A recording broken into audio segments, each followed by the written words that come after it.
Hi everyone, Dr. Vaughn. We're going to make a quick video here about section 3.1 just to have something to talk about.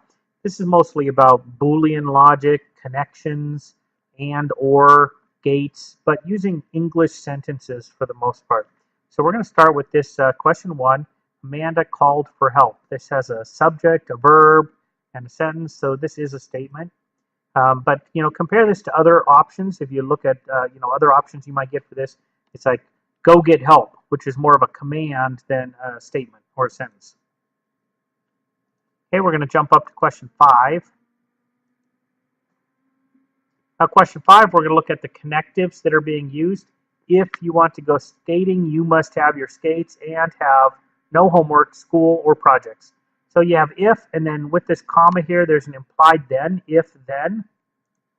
And then you have your skates and, so there's an and connective right here.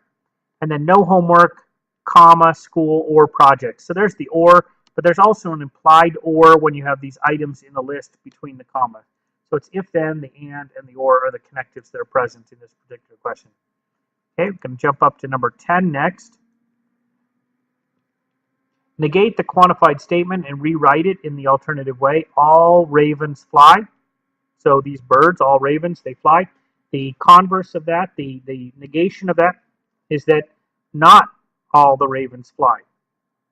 So not all the ravens fly. In order for that to be true, that not all ravens fly, you only have to have one raven that doesn't fly. If one raven doesn't fly, then it's not true that all ravens fly. So there exists at least one raven that does not fly. That's choice C. Okay, and we're going to go to question 15. And this one, again, looks at connectives. You made less last year, and you are eligible for some tax credits. Or you made less than this, and you are eligible for that. Okay, so you got the and the or there, but you don't have any if, then. The are is just a verb, and there are connectives there, so it's just those two in this case. All right, we'll look at the last one, number 16. This one, you do get into these logic diagrams. And I wanted to, show you that you have this great tool that's available to you. So I can tell you what the right answer is here. You can also go up here to help me solve this. If you don't know how to do this, or you don't remember from reading your book, you should always try to read your book first. You can follow through, and this will walk you through. And you can get these right, you can get these wrong. It doesn't really impact your homework score at all. But, it will give you another version of the question after it's kind of walked you through here. Okay, so switches in a circuit are connected in series, and that this is a conjunction, and when they're in parallel, this is a disjunction. Okay, that's just a statement. So now we have this P, okay, and then you have Q and not P in series with each other.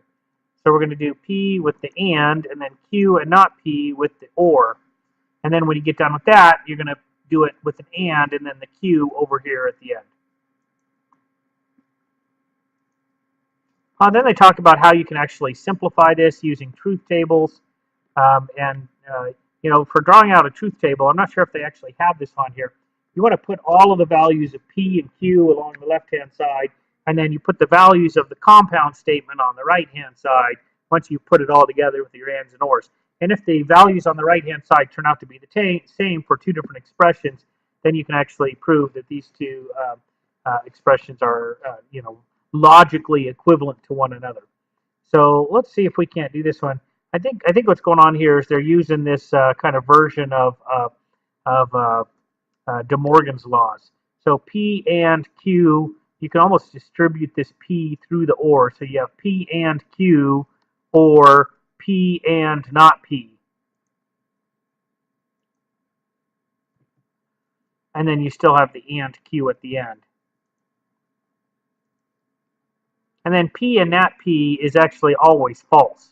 You can't be both true and not true at the same time. So P and not P becomes this, always equivalent to false, and therefore this, this or false, something or false means that the first thing has to be true.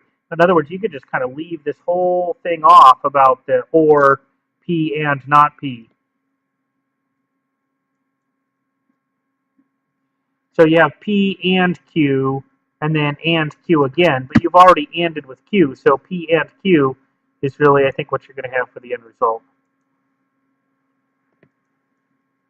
All right, well, that's been this video about how to do some of the problems on your homework here, and then also how to use the Help Me Solve This feature in the homework that's available to you.